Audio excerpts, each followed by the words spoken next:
সামনে আমরা দেখব আমাদেরই এক তাপবিদ্যুৎ কেন্দ্রে ঘটে যাওয়া এক ভয়ঙ্কর দুর্ঘটনা, যাতে দেখা যাবে একটু অসতর্ক হওয়ায়, শুধু একটু ভুলে যাওয়ার কারণে আমরা সেদিন হারিয়েছিলাম একটা তরতাজা প্রাণ, একজন প্রশিক্ষিত ওয়েল্ডার। আসুন আমরা ফিরে দেখি সেদিন ঠিক কীভাবে ঘটেছিল সেই ভয়ঙ্কর দুর্ঘটনা। সেদিনের সকালটাও এই ফুরফুরে সকাল দিয়েই শুরু হয়েছিল। সময়টা ছিল শরৎকাল, টুকরো টুকরো মেঘে সারা বাংলা জুড়েই বৃষ্টি হচ্ছিল, যদিও কোনো ভারী বৃষ্টির সতর্কবার্তা ছিল না। সবাই ব্যস্ত ছিল যার যার নিজের নিজের কাজে।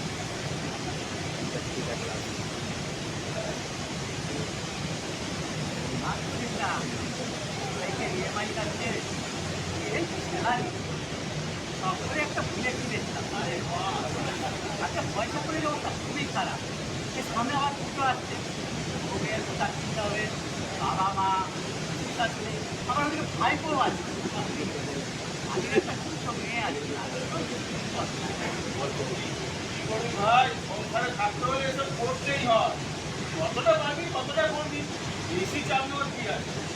বাজার দরের যা অবস্থা, ঠেকা লাগে। এই বেতনে যতটা হয় ততটাই করবি, আর বাইরে আর যাবি কি করে ভাই, করে যাবি বল। দেখ দেখ আকাশ থেকে ওই কালো হয়ে মেঘ করে আসতো, তাই তো মনে হচ্ছে যে এখনই বৃষ্টি নামবে। সকালেও তো আকাশ একদম পরিষ্কার ছিল, তখন তো একবারে মনে হয়নি যে আজ বৃষ্টি হতে পারে। আরে শরৎকালের মেঘ এমনই হয় বুঝলি। হ্যাঁ তাড়াতাড়ি করবি। এই যা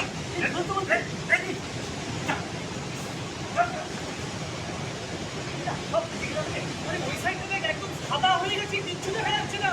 এই বড় বৃষ্টি হচ্ছে রে ভাই। হ্যাঁ একদম ঝাপসা হয়ে গেছে চারিপাশ, কিছু বোঝাই যাচ্ছে না মানে। বৃষ্টি হয়েছিল টানা 1 ঘন্টা। 1 ঘন্টা টানা বৃষ্টি হওয়াতে ডালা নর্দমা যাই বলুন না কেন সবই ভেসে গিয়েছিল। আর ওরা তিনজন যেখানে কাজ করছিল সেইখানটাও জল জমে গিয়েছিল। গল্প করতে করতে ওয়েল্ডিং ট্রান্সফরমারের পাওয়ার সোর্স বন্ধ করতে ভুলে যায় ওরা। অতঃপর হ্যাঁ বৃষ্টি থেমে গেছে।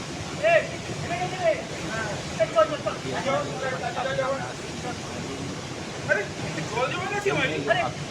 ওখানে আমরা যাই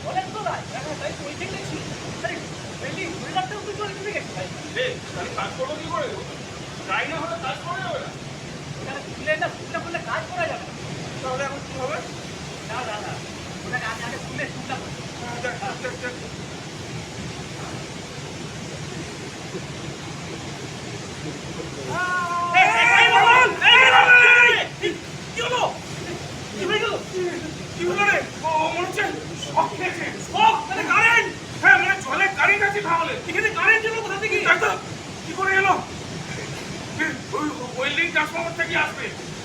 তাহলে কি পাওয়ারটা অফ করা হয়নি?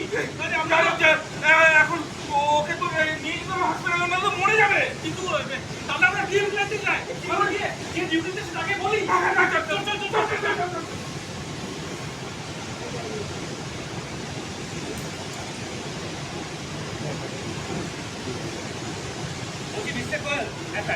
আপনি কি কখন দেখলেন বলুন তো যে অ্যাক্সিডেন্টটা ঘটেছে? স্যার আমি যখন জিএম প্ল্যান্টে ডিউটি গেছিলাম, ওদের বাইরে আবার শুনে আমি তাড়াতাড়ি করে বাইরে বেরিয়ে চলে আসি। আসার সঙ্গে সঙ্গে ওই ছেলেগুলো বলছে, স্যার স্যার ওখানে আর যাবেন না, ওখানে ওই জমা জলের মধ্যে কারেন্ট আছে, আমাদের ওয়েল্ডার বারবার শক খেয়ে গেছে, দেখুন দেখুন কেউ পড়ে আছে। আমি স্যার একটু কাছে করে গিয়ে দেখলাম যে হ্যাঁ ওয়েল্ডিং মেশিনটা জলের মধ্যে ডুবে আছে, আর ওর পাশে বাদল বলে যে ওয়েল্ডিং ছেলেটি, ওই ছেলেটি মুখ সেন্সলেস হয়ে পড়েছিল স্যার।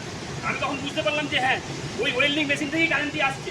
তাড়াতাড়ি করে ওই মেশিনে যেখান থেকে কারেন্ট নেওয়া হয়েছিল ওই জায়গায় গেলাম, গিয়ে স্যার দেখলাম স্যার তখনও পর্যন্ত সুইচটা অন হয়ে রয়েছে। আমি স্যার তাড়াতাড়ি করে ওই সুইচটা অফ করে দিলাম, দেওয়ার পরে ওখান থেকে প্লাগটা আমি খুলে ফেলে দিলাম, গিয়ে তাড়াতাড়ি করে ছুটে ওই জলের কাছে এলাম, এসে কনফার্ম হয়ে নিলাম যে সত্যি ওই জলে আর পাওয়ার সোর্স আছে কিনা। যখন বললাম যে না ওখানে কোনো কারেন্ট নেই, তখন ওই টেকনিশিয়ান ছেলেগুলোকে বললাম যে যাও যাও যাও যাও তাড়াতাড়ি বাদলকে তুলে নিয়ে এসো। তারপরে স্যার আপনাকে আমি ফোন করেছিলাম। তো আপনি বলার সঙ্গে সঙ্গে আমি আপনাকে অ্যাম্বুলেন্সে পাঠিয়ে দিয়েছি, হ্যাঁ স্যার। কিন্তু ছেলেটা কি সার্ভাইভ করবে কি জানি, আমার তো খুব একটা ভালো ঠেকছে না। না, আমারও স্যার মনে হচ্ছে সার্ভাইভ করবে না। যাকে যা হয়েছে দেখুন, আমি কিন্তু ব্যাপারটা আমি আমাদের এইচওডি এবং এজিএম সাহেব মেনটেন্যান্স ম্যানেজকে জানিয়ে দিয়েছি। দেখুন এতক্ষণ হয়তো জিএম সাহেবও পুরোটা জেনে গেছে, এক্ষুনি হয়তো আমাদের মিটিংয়ে ডাকবে। চলুন এগোই আমরা।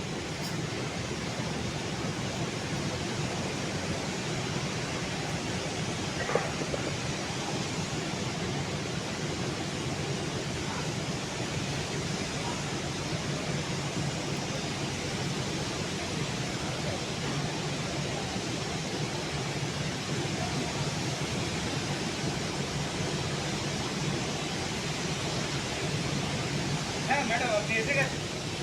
হ্যাঁ বলছি, স্পটে গিয়েছিলেন? হ্যাঁ স্যার, স্পটে গিয়েছিলাম, আমি নোট করছি স্যার। কি দেখলেন? স্যার দেখলাম ওই মানে বৃষ্টিপাতের জন্য জল জমে গেছিল, কিন্তু যা বুঝলাম ওই খুব বেশি বৃষ্টি হয় শর্ট টাইমে স্যার হিউজ ওয়াটার ড্রেন হতে পারেনি স্যার। কিন্তু ওয়েল্ডিং ট্রান্সফরমারের পাওয়ার সোর্সটা ওরা অন অবস্থায় ছেড়ে দিয়েছিল। আশ্চর্য! এদিকে সেফটি ইকুইপমেন্ট সব ওখানে পড়ে আছে স্যার। ছেলেটি মনে হয় ওই সেফটি শুকুলে জল নেমেছিল। বলছি এটাই বুঝতে পারছি না, ছেলেটা এরকম ক্যালাসের মতো কাজ করলো কেন? জুতোটা খুলে জলে নামতে গেল, তারপর আবার ওয়েল্ডিং ট্রান্সফরমারে পাওয়ার অফ করতেও নাকি ভুলে গেছে। সেটাই তো অবাক হয়েছে স্যার। কিন্তু এইটা জানতে গেলে আপনার ওই ওয়েল্ডারের সহযোগী দুজন টেকনিশিয়ান ওদের ডাকলে ওরা করতে পারে। হ্যাঁ আমার মনে হয় ওরাই বলতে পারবে, আর তো কোনো জানার উপায় নেই। ওই তো জিএম স্যার চলে এসেছে। হ্যাঁ স্যার, হ্যাঁ হ্যাঁ আসুন। ছেলেটি লেটেস্ট নিউজ কিছু জানেন আপনারা? না স্যার, এখনো খবর পাইনি।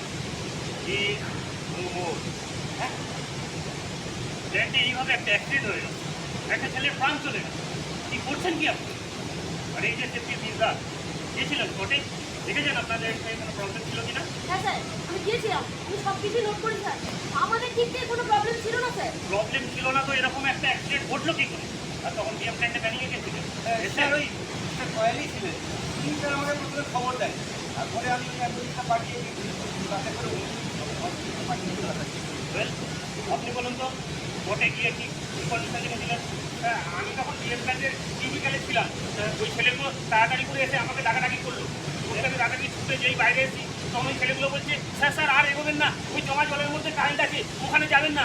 আমাদের ওয়েল্ডার বাদল সব খেয়ে গেছে, কীরকম পড়ে গেছে সেন্সর করে।